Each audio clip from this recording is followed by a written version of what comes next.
gostamos de sair, isso pode nos aproximar. Se temos algumas afinidades, certamente isso pode nos tornar próximos e facilitar muito nossa convivência. Porém, quando o assunto é Deus, como é que nós vamos andar com Deus, se não há tanta afinidade assim entre nós e Ele? Esse relacionamento tende a ser, às vezes, duro, se tentarmos nos aprofundar nele. Ou então, ele pode ser bem superficial, se não atentarmos para as mudanças que precisam acontecer para que isso funcione. Vou te apresentar alguns textos que eu acho que vale a pena nós refletirmos. O primeiro dele é escrito pelo profeta Isaías, capítulo 55, verso 8. Põe na tela, por favor. Isaías 55, 8 nos diz: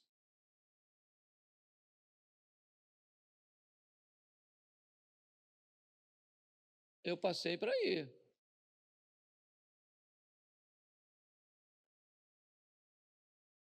Só diz que não dá para colocar que eu leio.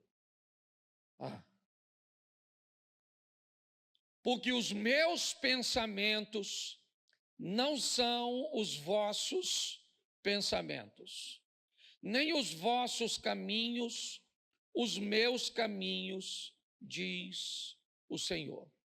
Preste atenção, porque nós vamos aprender algumas coisas importantíssimas. Como é que eu vou andar com Deus e vou estabelecer com Deus um relacionamento sadio, se o que Deus pensa é diferente de mim? Se a forma dele pensar é diferente da minha forma? Se por onde ele deseja ir, o que ele deseja trilhar, não é o que eu quero? Como é que este relacionamento vai progredir? Ele vai crescer, porque a Bíblia diz assim: conhecei e prossegui e conhecer. Nós vamos viver de glória em glória, de fé em fé, onde a proposta é uma ascensão, um crescimento. Como é que vamos desenvolver um relacionamento sério, profundo, com alguém que pensa e que deseja fazer, deseja realizar coisas? Seus caminhos são diferentes do nosso. Talvez isso já nos dê um pouquinho, a visão de que não vai ser fácil andar com Deus. Por mais que você o ame, ele pensa diferente de você. Por mais que você o ame, ele quer que você faça coisas que você não quer fazer. Então isso vai prejudicar um pouco, criar um relacionamento meio truncado. Alguma coisa que vai precisar de um aperfeiçoamento, que haverá alguns choques, que não será fácil, que não basta derramar o meu coração na presença de Deus, porque quando eu saio do ambiente da oração, as tentações, as provocações, as adversidades, elas vão me pressionar. Então eu não vou conseguir ter um relacionamento sério com Deus pautado em amor. Amor não é suficiente para sustentar um relacionamento como esse. Eu vou precisar mais do que simplesmente amar. Eu vou precisar reunir minhas forças para entender como esse processo funciona e agir sobre ele, porque eu penso diferente dele e o caminho dele é diferente do meu. 1 Samuel capítulo 16, verso 7, vai tornar mais extenso essa lista de separação. Porém, o Senhor disse a Samuel, o profeta do Senhor: escute aqui, esse cara está velho nessa ocasião, mas deixa eu te explicar, ele ouve a Deus desde garotinho, ele não é um iniciante na caminhada profética. Ele estudou muito tempo ao lado de um profeta muito experiente, chamado Eli. Ele foi treinado. Mas o texto está dizendo, está lá, porém o Senhor disse a Samuel: Não atentes para a sua aparência, nem para a sua altura, porque eu o rejeitei. Porque o Senhor não vê como vê o homem vê o exterior, porém o Senhor o coração. Olha só, se o pensamento dele é diferente do meu, o caminho dele é diferente do meu, agora a ótica dele, a maneira que ele enxerga as coisas é diferente de mim. Eu sou capaz de olhar a aparência, de acreditar que uma pessoa, pelo relógio que carrega no pulso, pelo colar que carrega no pescoço, pelo carro que colocou no estacionamento, pela marca da roupa ou da bolsa que carrega, os homens são capazes de avaliar as pessoas por isso. Deus diz: eu não vejo como vocês veem. Então, como é que nós vamos caminhar para um relacionamento que vá além do culto, que vá além dessas 2 horas, né, por dia, né, ou 4 horas por semana, né, com Deus? Como é que eu vou fazer isso? Como é que eu vou caminhar para algo mais profundo? Tirar essa água do tornozelo e subir um pouco mais, certo? Trazendo profundidade neste relacionamento. Pode ter certeza que isso não será fácil. Está esperando um ambiente fácil para começar a orar? Não vai rolar. Está esperando um ambiente favorável para ler a Bíblia? Não vai aparecer. Você está esperando um momento propício que você queira jejuar? Não vai aparecer. Se você está esperando um ambiente propício e agradável para você fazer as coisas que vão te aproximar de Deus, prepare-se para se manter distante. Porque as coisas que precisamos fazer para estar mais próximos dele, nós não estamos desejosos de fazer. Mas, pastor, então está certo. Como é que nós vamos andar juntos então? O senhor já nos disse, em 2 versículos, que não há afinidade entre nós. Mas ainda assim, eu quero andar com ele, ele quer andar comigo, e eu estou interessado nisso. Então eu vou te dar mais 2 versículos. O primeiro, Ezequiel 33, 11. Põe aí. Diz-lhes: tão certo como eu vivo, diz o Senhor Deus, não tenho prazer na morte do perverso, mas em que o perverso se converta do seu caminho e viva. Convertei-vos dos vossos maus caminhos, porque haveis de morrer, ó casa de Israel. Preste atenção. Conversão. Se eu quero andar com Deus, eu vou precisar me converter. Eu vou precisar sofrer uma mudança. Convertei-vos dos seus maus caminhos. Não podia ser uma vez só? Para que 2? Para que inúmeras informações sobre isso? Não bastaria uma? Não. O processo, às vezes, é muito lento. Algumas pessoas podem estar mais atoladas, mais aprofundadas, num ambiente hostil, perverso, desafiador do que outras, traumatizadas, presas a consequências de seu passado. Eu não sei, mas você já deve ter ouvido a história de uma mulher que procura um médico dizendo que tem uma dor no corpo todo. Ela diz: toda parte do meu corpo dói, doutor. Ele disse: eu nunca vi uma doença como essa. Ele diz: todo lugar dói. Ela falou: dói tudo. Aí ele falou: então me mostra. Aí ela foi: dói aqui, dói aqui, dói aqui, dói aqui, dói aqui, dói aqui. E aí ele disse: eu já sei qual é o seu problema. Dedo quebrado. Seu dedo está quebrado. E aí, onde você encosta com o dedo, vai doer, querido. Muitas vezes, nós nos deparamos com dificuldades, assim, algumas resistências para identificarmos. A palavra conversão é uma palavra desafiadora, porque ela nos expõe a uma mudança que muitas vezes não estamos prontos para fazer. Mas e aí? A outra parte é que vai se converter?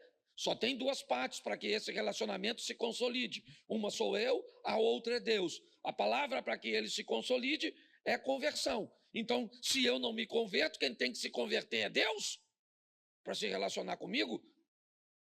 Então não vai ser fácil, não. Não pense que a maioria das pessoas que vivem uma vida sem vergonha, uma vida dupla, querem viver porque não querem, não. Elas querem viver uma vida de santidade, uma vida digna, uma vida decente.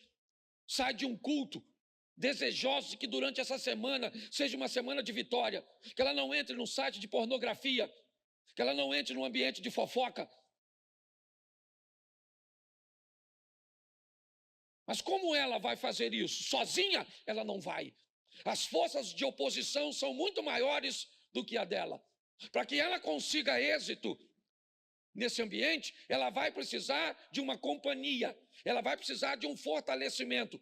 E se ela não conseguir alcançar isso, se a força do mal convencê-la de que isso não é possível, não é viável, que ela não merece, você pode ter certeza que o que vai acontecer é ela ser envergonhada. Talvez não no ambiente humano, mas no ambiente espiritual.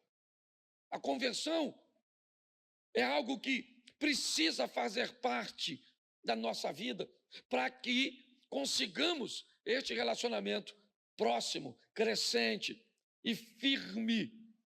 E para isso, Ezequiel 36, 26, nos diz algo: dar-vos-ei coração, porei dentro de vós o espírito, tirarei de vós o coração e vos darei um coração. Preste atenção, olha só. Aí eu estou pronto a querer me converter? Então tá bom. Então eu vou receber uma coisa, e não mais fora, mas agora dentro. Preste atenção, esse é um texto do Velho Testamento. Certo? Essa história de um espírito que vem para dentro é uma coisa bem do Novo Testamento. Então preste atenção, nós precisamos, para ter êxito, permitir que Deus entre. Eu não posso mais caminhar com Deus, simplesmente. Eu tenho que caminhar em Deus. Se eu quero vencer, não dá mais para um Deus que ande comigo. Eu preciso de um Deus que ande em mim. Um Deus que habite em mim. Certo? Que mora. Ah, pastor, mas o Novo Testamento já diz que Deus não habita em templo feito por mãos humanas. Ele pode até não habitar, mas frequenta.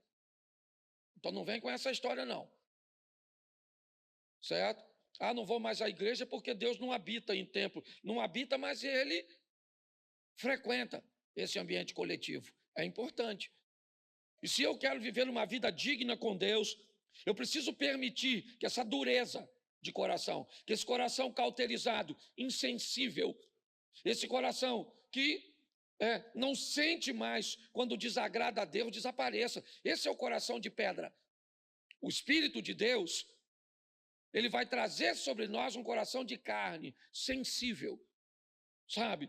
Uma percepção clara de quando algo, sabe? Algo que você faz, não interessa o quão pequeno ele seja, se ele for ofender o Espírito Santo, ele te causa sensibilidade. Não interessa o que é. Eu vou te dar um exemplo. Eu esse dia estava saindo do hotel, e quando eu entrei no carro, eu descobri que eu não tinha pago uma água que eu tinha consumido. Eu já estava lá fora. Era apenas uma água. Eu podia ter ido embora. Ele não me cobrou. Aliás, ele não perguntou nada. Ele só é check-out, pastor. Falei, me dá o cartão e pronto. Mas quando eu estava lá fora, uma água, R$7. Não faria diferença para o hotel? Faria? Não. Faria diferença para mim? Não, mas faria diferença no mundo? Pronto, eu fui lá e paguei a água, pronto, porque você começa a ter um coração sensível. Qualquer coisa que saia do padrão de Deus, não interessa se homem vai ver, se sua esposa vai ver, seu marido, seu pai, seu pastor, seu chefe, não tem mais a ver com a visão humana, é a visão de Deus sobre você. Onde você estiver, ele vai estar lá. É assim que funciona. E o nome dele pode ser glorificado ou envergonhado por minha ou por sua causa. É assim que funciona. Então eu preciso entender isso. Não será um relacionamento fácil, não. Será um relacionamento desafiador. Eu terei que mover-me muitas vezes com muita força para fazer com que eu continue conseguindo andar ao lado de Deus. E eu até hoje confesso a você, fora alguns exemplos na Bíblia que a gente pode até aplicar, eu nunca vi Deus querendo parar de andar com as pessoas. Mas eu já vi pessoas querendo parar de andar com Deus porque descobriram que não conseguem.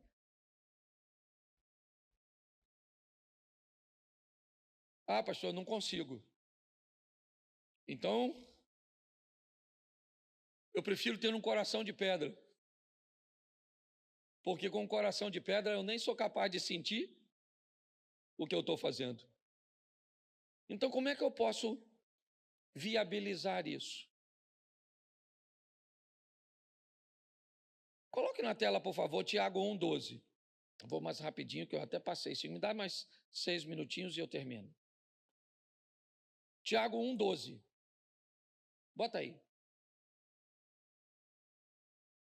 Bem-aventurado o homem que suporta com perseverança a provação, porque depois de ter sido aprovado, receberá a coroa da... Você tem uma outra tradução para botar para mim, irmão? Ela está muito fora. Tem ou não? Se não tem, eu leio a minha, para ganhar tempo. Bem-aventurado o homem que suporta a tentação, porque quando for provado, repita comigo, suporta a tentação. Isso. Porque quando for provado, o que é quando for? Suporta o quê? Porque quando for, então tentação é diferente de provação. Bem-aventurado o homem que quando for tentado, né? Que suporta a tentar, porque quando ele for, receberá a coroa, ao qual o Senhor tem prometido para os que o amam. Agora, verso 13. Ninguém, sendo tentado, diga, de Deus sou, porque Deus não pode ser tentado pelo mal e a ninguém, mas cada um é tentado quando atraído e engodado por sua própria concupiscência. Depois, havendo a concupiscência concebido, dá luz ao pecado, e o pecado, sendo consumado, gera a morte. Preste atenção. Você quer se dar bem nesse relacionamento entre você e Deus? Pare de olhar a vida dos outros e concentre-se na sua. Todas as vezes que você só consegue olhar a vida do outro, eu te digo perto de quem você está, de Satanás. Ele é o acusador. Na presença de Deus, eu e você não temos a mínima condição de olhar para a vida dos outros. Todas as vezes que você vê na Bíblia alguém se encontrando com Deus, ele diz, ai de mim que eu vou morrer, eu vou morrer, eu estou perecendo.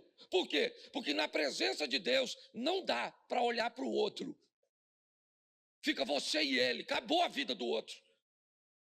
Porque na presença do santo, acabou. No eterno não dá para olhar para a esposa, para o marido, para o vizinho, para o pastor, para o filho, para a sogra. Não dá. Na presença de Deus não sobra ninguém. É só você e ele. É assim que funciona. Então, se eu quero fazer isso dar certo, eu tenho que ter um autoconhecimento. Entender que a tentação precede a provação. Todo homem vai ser tentado quando ele for atraído e engodado por sua própria concupiscência. Seus desejos materiais envoltos em sensualidade ou não. A concupiscência ela é bem abrangente. Mas o que a Bíblia está dizendo é mais ou menos assim. Você vai ser, no campo da sexualidade, tentado por pensamentos eróticos, por desejos sexuais, por ter uma parte em você que não é cumprida. O nome disso é provação. Ou é tentação, perdão. Mas a hora que aparecer alguém lhe dando condição de atender a demanda da tentação, você entrou na provação. É assim que funciona. E ela é muito particular. O que tenta você não necessariamente tenta quem está do seu lado. Nós precisamos ter um entendimento, porque segundo a Bíblia, o que vai acontecer? O Satanás vai nos atrair com engodo. O que é um engodo? Engodo é uma quantidade de alimento que eu gosto, que eu almejo, mas que não pode ser suficiente para atender a minha demanda. É aquilo que caçadores, pescadores utilizam como um artifício para manter a presa perto do ambiente de captura. É assim que funciona. Então, segundo a Bíblia, eu preciso entender este processo que quem vai usar contra mim? Satanás. Por isso, algumas palavras precisam nortear a nossa caminhada. A primeira é vigilância. O tempo inteiro. Seja prudente como as serpentes. Ninguém é capaz de pegar uma serpente distraída. Não há essa possibilidade. E olha que ela não enxerga. Todas as serpentes são cegas. Todas são cegas. Não existe cobra que enxerga. Não é assim que funciona. Mas a Bíblia está dizendo que um animal cego não pode ser pego, desprevenido.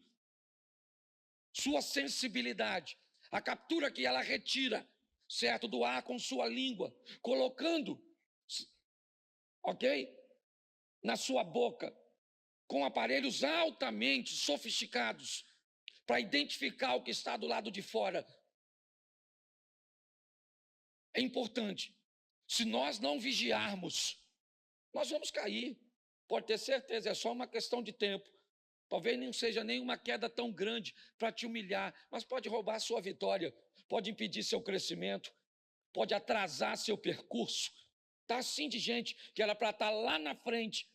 Você olha para a vida dela, nunca teve uma queda radical de humilhação, algo terrível, mas já era para estar muito longe e não conseguiu, porque vive sofrendo de pequenas quedas, de atrasos.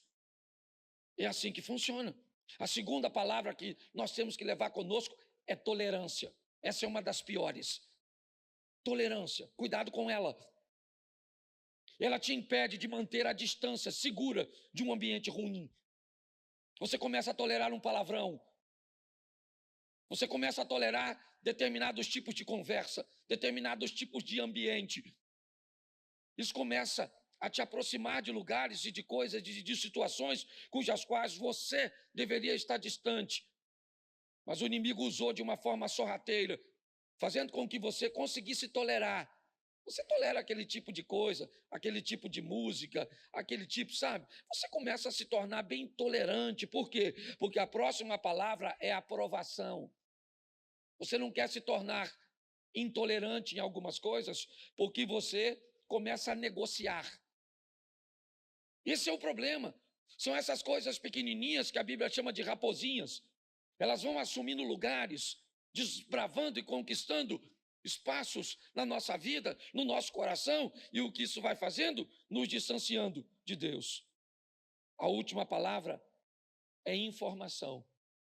Aquilo que vai dar a você o conhecimento para combater os ataques.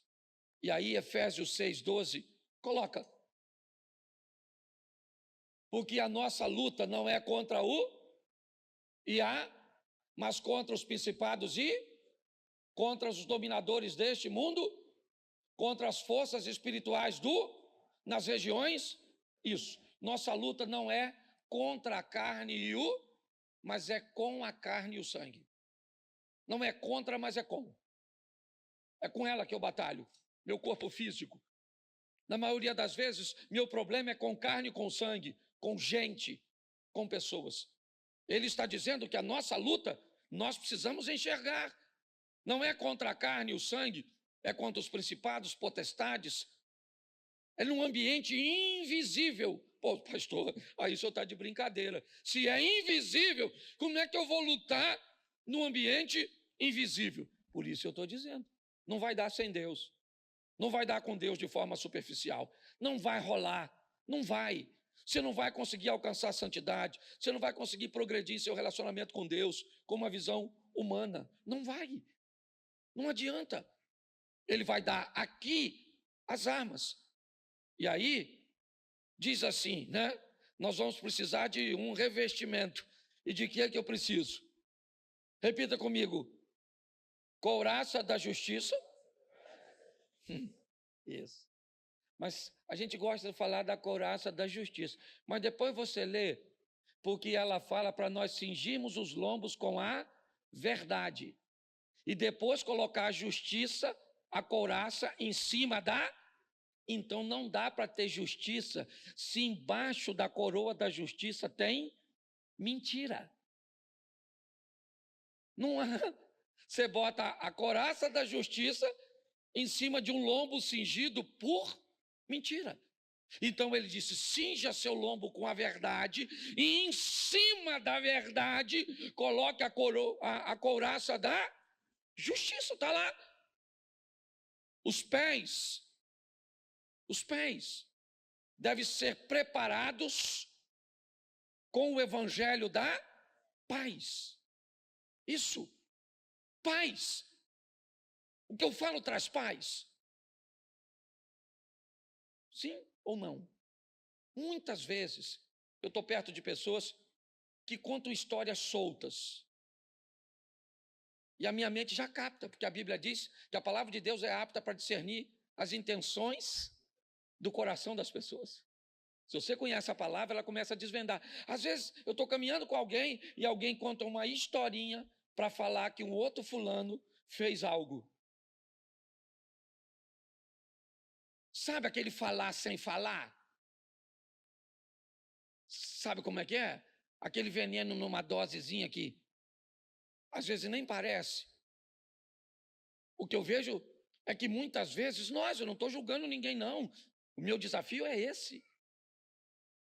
É entender que se eu quero lutar no mundo espiritual, o evangelho que eu carrego é um evangelho de paz, de verdade. E não de contenda, de intriga. Não interessa. Se eu não posso resolver, então cala a boca. Porque pior, a gente ainda dissemina os outros a falarem mal, a pensarem mal, a uma série de coisas. E é assim que funciona. O escudo da fé sob os dardos. Olha só. Olha que coisa interessante. O que é um dardo? O dardo é um quê? É um objeto que ele é lançado. O escudo é para nos proteger dos dardos inflamados do maligno, que ele vai jogar de longe. Ele não precisa possuir você e nem a mim. Não há necessidade disso. Basta lançar alguma coisa sobre nós que faça com que façamos a vontade dele. Precisamos desse escudo. Na nossa cabeça está o capacete da isso. Uma coisa deve estar na nossa cabeça para sempre. O que é? A salvação. Salvação de quem? De todo mundo. Se o que eu vou fazer não é para salvar pessoas, tem alguma coisa de errado. Se eu trabalho para Cristo, tudo o que eu faço é com o propósito de salvar pessoas e não de enfiá-las no inferno. É assim que funciona. A espada do Espírito, a palavra de Deus, termina no 18, dizendo: orando todo o tempo, com toda a oração e súplica no Espírito, e vigiando nisso com toda a súplica e perseverança dos santos. Não é mágica, irmãos. Não é mágica. É difícil pra caramba. Não é fácil. Se você esperar querer para viver, eu vou te dar uma notícia. Não vai. Não é para quem quer. Se relacionar com Deus não é para quem quer. Porque se fosse para quem quer, todos queriam. Quem não quer se relacionar com Deus? Eu só preciso encontrar um ambiente equilibrado, de autoconhecimento, onde eu consigo olhar para mim e ir eliminando as coisas, entender que o que o meu inimigo pode usar contra mim, porque é isso que ele vai usar contra você. Exatamente. Ele vai estudar você e vai descobrir como é que ele te faz ficar longe de Deus. Isso. É a história do filhinho pródigo. E eu termino aqui. Lembra a história do filho pródigo? Você lembra? Our hearts fly made in the cosmic glow. Together we'll go. Cause we're chasing in this endless space. Galaxies embracing our secret place.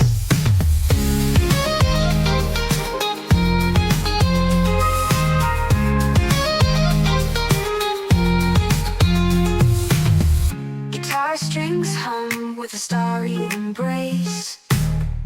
Melody so clear, guiding our pace. Under the moonlit sky, we let our hearts fly, made in the cosmic glow. Together